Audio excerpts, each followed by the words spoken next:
Anak, tawagin mo nga yung ate mo doon. Oo, ma.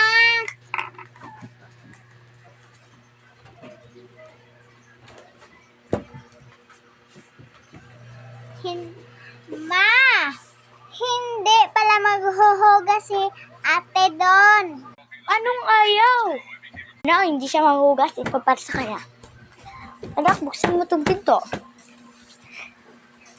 Ba't ayaw mo daw maghugas? Sabi ng kapatid mo. Anong ayaw? Hindi naman siya nagsabi sa akin na hugasan yung mga pinggan doon. Maghugas ka na doon. Okay? Tapos ako maghugas. Maano pang iutos mo. Wala na. Magkilaro ka na sa kapatid mo. Ayaw ko nga. Ate? Naman! Tawag ka ng tawag. Ate, laro ta. Mama! Ayaw